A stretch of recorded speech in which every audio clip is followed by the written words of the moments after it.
मैं Ritesh sir from R research centre. आज हम लोग 2 दिन गैप किए हैं और 2 दिन गैप करने के बाद अब हम लोग स्टार्ट कर रहे हैं पूरा कंप्लीट ग्रामर। और ऐसा ग्रामर पढ़ाऊंगा कि ग्रामर के दुनिया में आप कहोगे कि हाँ, ग्रामर तो मैंने बहुत जगह से पढ़ा लेकिन ऐसा कभी नहीं पढ़ा। और रियल में आज हम स्टार्ट कर रहे हैं ग्रामर का अगला पार्ट और काफ़ी बेसिक से। चैप्टर का नाम रहेगा कंडीशनल सेंटेंस से, क्योंकि जब तक आपका स्ट्रक्चर मजबूत नहीं होगा ना, नेक्स्ट वाले वॉइस नरेशन को आप नहीं समझ पाएंगे। कंडीशनल सेंटेंस, कंडीशनल सेंटेंस सबसे बड़ी बात कि कंडीशनल सेंटेंस होता क्या है, इसको हम समझने की कोशिश करते हैं। कंडीशनल सेंटेंस वो होता है मेरे दोस्त कि अगर आप कोई सेंटेंस, पहला सेंटेंस बोलते हो, पहला स्टेटमेंट बोलते हो, तो वो जस्ट किसी दूसरे वाक्य पर निर्भर करता है, अर्थात वो अगली बातों पर निर्भर करता है। मतलब जैसे मैं बोलता हूँ, मैं जानता हूँ कि, अब इसके बाद आप क्या बोलना चाहोगे, ये मैं जानता हूँ कि सेटिस्फाइड कब होगा, जब आप आगे कुछ कहना चाहेंगे। मतलब ये जो वाक्य है अगले वाक्य से क्या है, लिंक है। मतलब ऐसा वाक्य जो एक दूसरे पर निर्भर करता हो, कंडीशनल सेंटेंस कहलाता हो। जैसे मैं जानता हूँ कि आप ईमानदार हो, मैं जानता हूँ कि आप ईमानदार हो, ये क्या हो गया, यहाँ पर जो कंडीशनल सेंटेंस हो गया, ये एक दूसरे पर निर्भर है। फर्स्ट वाला सेंटेंस दूसरे पर निर्भर है और दूसरे वाला सेंटेंस पहले पर निर्भर है। ऐसे सेंटेंस को क्या बोलेंगे मेरे दोस्त, कंडीशनल सेंटेंस। तो कंडीशनल सेंटेंस को सेटिस्फाइड करने वाले, कंडीशनल सेंटेंस को बनाने वाले कुछ वर्ड पाए जाते हैं, जिसको यूज हम लोग स्ट्रक्चर में करते हैं। और उसका यूज हम कैसे कर पाएंगे। फर्स्ट नंबर है मेरे दोस्त इफ़, इफ़ फर्स्ट नंबर है मेरे दोस्त इफ़। सेकेंड नंबर है as soon as, as soon as, as soon as. और दो को हम, और थर्ड नंबर है प्रोवाइडेड, PROVIDED, प्रोवाइडेड, प्रोवाइडेड। अगर आप इसको यूज कर लो, इसका यूज अच्छा से समझ लो, तो काश मज़ा आ जाता। और मैं आपको एक और बहुत इम्पोर्टेंट चीज़ बताना चाहूँगा कि अंग्रेजी के जितने भी सेंटेंस लिखे जाते हैं, हर वर्ड अपने आप में मैथमेटिक्स की दुनिया से देखा जाए तो प्लस में होता है। क्यों कि जैसे मैं लिखता हूँ कि आई ईट a mango, I eat a mango, मेरे दोस्त एक चीज़ अगर ये आपको बात याद आ गया तो बड़े से बड़े सेंटेंस को आप पता कर लोगे कि सेंटेंस गलत है या सेंटेंस सही है। ये सारे चीज़ें प्लस में होती है, ये सारे चीज़ें प्लस में होती है। अरे हाँ ना बोलो। तो एक चीज़ याद रखना है मेरे दोस्त कि दो वर्ड अंग्रेजी में, दो डिटरमाइनर अंग्रेजी में कभी भी एक साथ नहीं रह सकते। और दुनिया में जितने भी डिटरमाइनर है, दुनिया में जितने भी डिटरमाइनर है, वो हमेशा मैग्नीट्यूड में सेम होते हैं, लेकिन डायरेक्शन में क्या होते हैं, अलग अलग होते हैं। मतलब एक का डायरेक्शन पॉजिटिव होगा तो एक का निगेटिव होगा। इसलिए मैं आपको बताना चाहूँगा कि कहीं कहीं क्या होता है कि the climate of India is better than diet of better than the climate of Pakistan. मैं यहाँ ले लेता हूँ मेरे दोस्त पाकिस्तान। अब आप मुझे एक बात बताइए मेरे भैया, the climate of India is better than the climate of Pakistan. इसको आप बहुत अच्छे से लोग इसका प्रूफ नहीं बताएंगे मेरे दोस्त।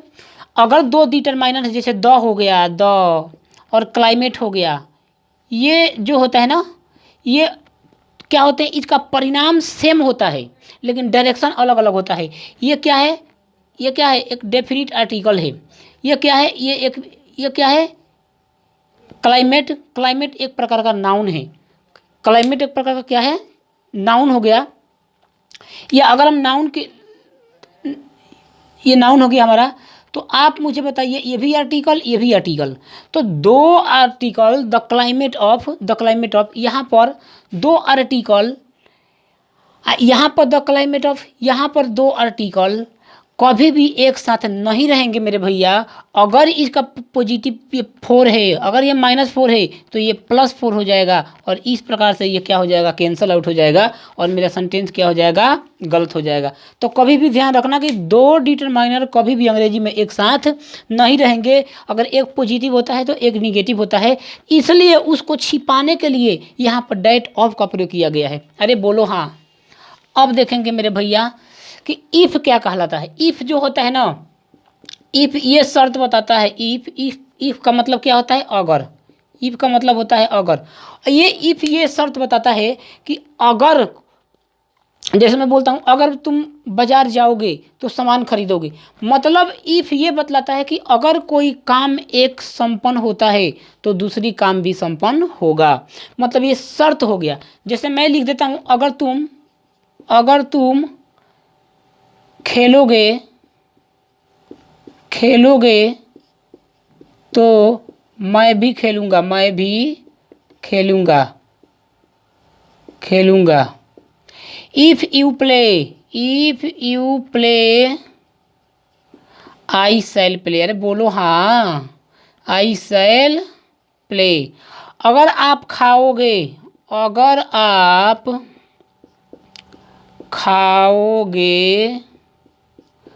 तो मैं भी खाऊंगा। इफ़ यू ईट आई शैल ईट। यहाँ हल्का कामा लगाना पड़ेगा। समझ गए क्या मेरे दोस्त। तो ये होती है इफ़ का प्रयोग। मतलब इफ़ बोलता है कि अगर दोनों सेंटेंस आपको फील हो रहा होगा कि फ्यूचर इंडेफिनिट टेंस में हो रहा है, लेकिन नहीं मेरे दोस्त। इफ़ यू प्ले मतलब जब तुम खेलोगे तो मैं भी खेलूँगा, ये फ्यूचर टेंस में होगा। क्योंकि जब तुम खेलोगे तुम्हारी वर्तमान की बातें होगी, और तब मैं भी खेलूँगा, ये जो होगा ना फ्यूचर की बात होगी, भविष्य की बात होगी। ठीक उसी प्रकार से इस पर ध्यान दीजिए। अगर आप खाओगे तो मैं भी खाऊंगा। अगर बताइए, अगर वो नहीं खाएगा तो मैं कैसे खाऊंगा, मैं तो भविष्य में चला गया। हाँ, वर्तमान में अगर ये खाएगा तो हाँ मैं भी खाऊंगा। तो इस बात को ध्यान में रखना होगा कि दो सेंटेंस अगर कोई सेंटेंस एक दूसरे पर निर्भर कर रहा है तो कभी भी इस बात को ध्यान में रखना होगा कि एक सेंटेंस हमेशा प्रेजेंट इंडेफिनिट टेंस में लिया जाएगा, जबकि आने वाला सेंटेंस हमेशा फ्यूचर इंडेफिनिट टेंस में लिया जाएगा। और ध्यान रहे कि दोनों हमेशा इंडेफिनिट टेंस में ही रहेगा। दूसरी बात मेरे दोस्त, एज सून एज का मतलब होता क्या है मेरे भैया। एज सून एज ये जो होता है ना, ये शर्त तो बताएगा मेरे दोस्त। शर्त को बताता है, मतलब एक सेंटेंस का मीनिंग दूसरे सेंटेंस के बिना पॉसिबल नहीं है, लेकिन ये हमेशा टाइम ऑफ पीरियड के लिए प्रयोग करेंगे। किसके लिए प्रयोग करेंगे मेरे दोस्त, हमेशा टाइम ऑफ पीरियड के लिए प्रयोग करोगे। जैसे इसका मतलब क्या हो गया मेरे दोस्त, जियो ही।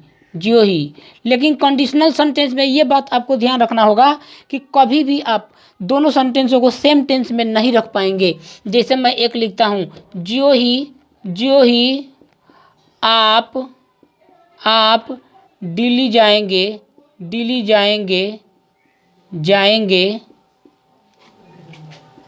मैं आपसे मिलने आऊँगा।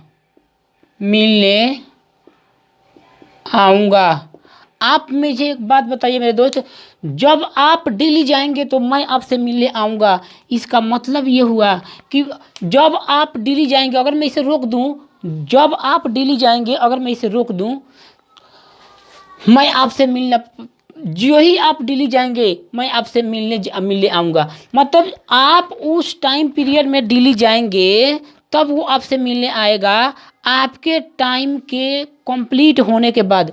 मतलब ये जो एज सून होता है मेरे दोस्त, टाइम ऑफ पीरियड को बात करता है। तो आप बताइए, as soon as you go to Delhi,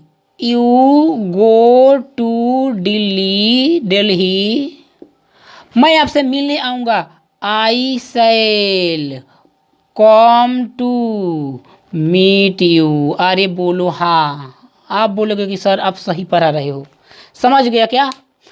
अंग्रेजी, अब आज से अंग्रेजी आपका गुलाम होगा मेरे दोस्त। अब इस बात को डेप्थ में थोड़ा जानने की आप कोशिश करो कि क्या जो ही आप दिल्ली जाएंगे मैं आपसे मिलने आऊँगा, तो ये जो ही आप दिल्ली जाएंगे, मैंने इसको प्रेजेंट में क्यों रखा कि अभी भैया ये दिल्ली गया नहीं, दिल्ली जाएगा, मतलब इस टेंस को मैंने प्रेजेंट में रखा। ये मैं आपसे मिलने आऊँगा, जब तक वर्तमान बीतेगा नहीं भविष्य कैसे आएगा मेरे भैया? तो इसलिए ये जो सेंटेंस होगा ना, हमेशा ये प्रेजेंट इंडेफिनिट टेंस में रखा जाएगा, और इसको हम लोग क्या रख देंगे, फ्यूचर टेंस में रख देंगे। क्योंकि जब तक ये प्रक्रिया नहीं होगी, ये प्रक्रिया पॉसिबल नहीं होगी, जब तक मैं वो आप दिल्ली जाएंगे नहीं, वो आपसे मिलने आएगा नहीं। इस वजह से इसको हम लोग किस में रखेंगे मेरे दोस्त, इसको हम लोग फ्यूचर टेंस में रखेंगे। और इसको हम किस में रखेंगे मेरे दोस्त, इसको हम रखेंगे प्रेजेंट इंडेफिनिट टेंस में ही रखेंगे, क्योंकि बेचारा वो अभी दिल्ली गया नहीं। चलिए मेरे दोस्त, तो अब हम लोग लेंगे प्रोवाइडेड। प्रोवाइडेड प्रोवाइडेड प्रोवाइडेड का मतलब क्या होता है मेरे दोस्त? PROVIDED। प्रोवाइडेड, प्रोवाइडेड का मतलब होता है बशर्ते। बशर्ते प्रोवाइडेड का मतलब क्या होता है मेरे दोस्त? बशर्ते। बशर्ते प्रोवाइडेड के बारे में एक बात आपको ध्यान रखना चाहिए मेरे दोस्त। प्रोवाइडेड एक ऐसा वर्ड है, एक ऐसा मतलब कंडीशनल वर्ड है जो हमेशा मतलब ऐसे आपको देखने में लगा कि निगेटिव है, लेकिन रियल में निगेटिव नहीं होता है। इसको हम लोग बोलेंगे सीरो निगेटिव टर्म। क्या बोलेंगे? सीरो निगेटिव टर्म। जैसे, क्योंकि आपको देखने में लगेगा जैसे सामने वाले को, जैसे मैं आपको एक बात बोलता हूँ कि मैं आपकी सहायता करूँगा बशर्ते आपको दुख न लगे, तो कहने का मतलब कि ये सामने वाले को ऐसा लगता है कि मतलब हम सामने वाले से ये फील करते हैं कि नहीं पॉजिटिव होना चाहिए। वो सामने वाला क्या बोलेगा कि नहीं नहीं कोई बात नहीं है, दुख की कोई बात नहीं है। तो मतलब इसका मतलब क्या होता है? बशर्ते। जैसे मैं लिखता हूँ मैं आपको सहायता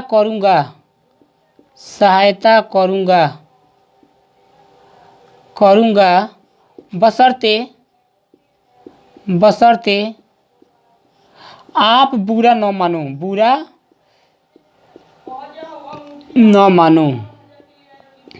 मानो यार।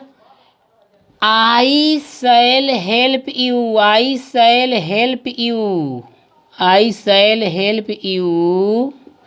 provided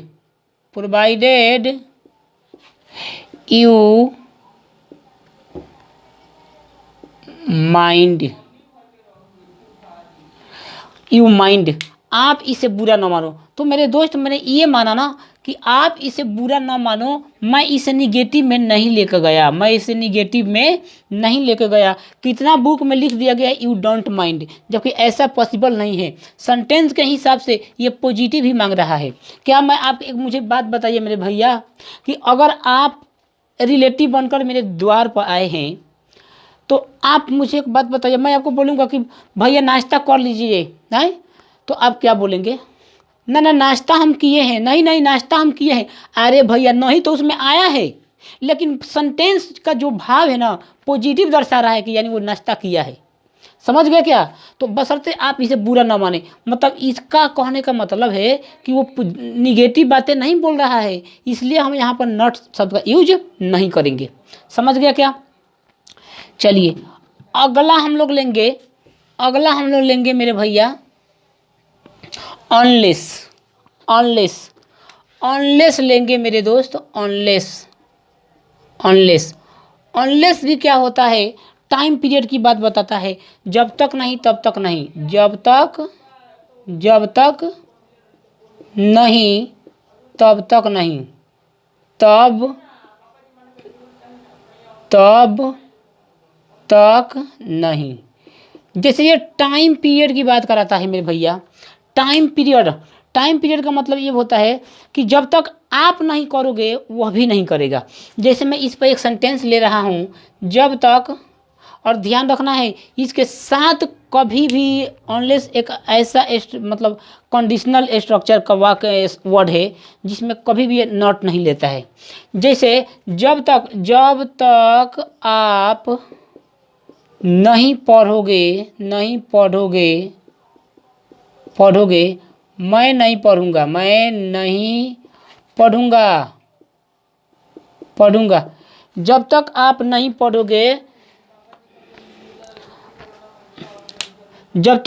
नहीं पढ़ोगे मैं नहीं पढ़ूंगा। समझ गया क्या? तो मेरे दोस्त जब तक आप नहीं पढ़ोगे, ये तो प्रेजेंट टेंस की बात हो गई। तो अनलेस यू रीड, इसका मतलब क्या हो गया मेरे भैया? जब तक आप नहीं पढ़ोगे, ये निगेटिव टर्म है मेरे भैया। जब तक आप नहीं पढ़ोगे तो ये अनलेस होता है ना, खुद अपने आप में निगेटिव टर्म है। जब तक नहीं, अरे जब तक नहीं तब तक नहीं, जब तक ये करेगा नहीं तब तक वो करेगा नहीं, जब तक आप खाओगे नहीं तब तक वो खाएगा नहीं। इसका मतलब कि ये तो निगेटिव बातें करता है भैया। तो ये विरोधी वर्ड है। तो जब तक आप नहीं पढ़ोगे मैं नहीं पढ़ूंगा। आई शैल नॉट रीड, ये नॉट ले लेगा क्योंकि अनलेस के साथ नॉट नहीं आएगा। जब तक आप नहीं टहलोगे वह नहीं खाएगा। तो क्या करेंगे भैया? आपका प्रेजेंट तो अभी बीता नहीं, तो इसको प्रेजेंट में लेकर चलिए, तब ना मेरे भैया फ्यूचर आएगा। तो अनलेस यू